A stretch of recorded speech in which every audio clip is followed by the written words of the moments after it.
కోట్ల రూపాయల సిగరెట్లను రహస్యంగా కాల్చడం వెనుక ఆంతర్యమేమిటి? 2023లో పట్టుబడిన సుమారు 1,80,00,000 రూపాయల విలువ చేసే సిగరెట్ ప్యాకెట్లను ఉమ్మడి నెల్లూరు జిల్లా దొరవారి సత్రం పోలీసులు గోప్యంగా తగలబెట్టారు. ఈ కార్యక్రమానికి మీడియాను పిలవకపోవడం పలు అనుమానాలు వస్తున్నాయి. ఇంత విలువైన అక్రమ వస్తువులను ధ్వంసం చేసే కార్యక్రమానికి మీడియాకు సమాచారం ఇవ్వకుండా గోప్యంగా తగలబెట్టవలసిన అవసరం ఏమిటో అర్థం కావటం లేదు. ఇలాంటి అసాంఘిక కార్యక్రమాలను పోలీసులు దగ్ధం చేసే సమయంలో మీడియాని ఉపయోగించుకుంటే సొసైటీలో అందరికీ కూడా తెలిసే అవకాశం ఉంది. మీడియాకు సమాచారం ఇవ్వకపోవటం పట్ల ప్రజాస్వామ్యంలో పారదర్శకత ఇది వ్యతిరేకమని పలువురు అభిప్రాయపడుతున్నారు. ఇలాంటి ముఖ్యమైన కార్యకలాపాలు ప్రజల ముందు పారదర్శకంగా జరగాల్సిన అవసరం ఉందని ప్రతి నోట వినిపిస్తుంది.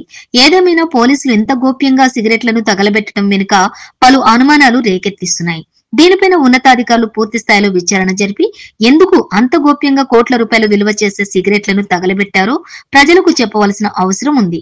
ముఖ్యంగా మీడియాకి ఎందుకు సమాచారం ఇవ్వలేదు అర్థం కావటం లేదు.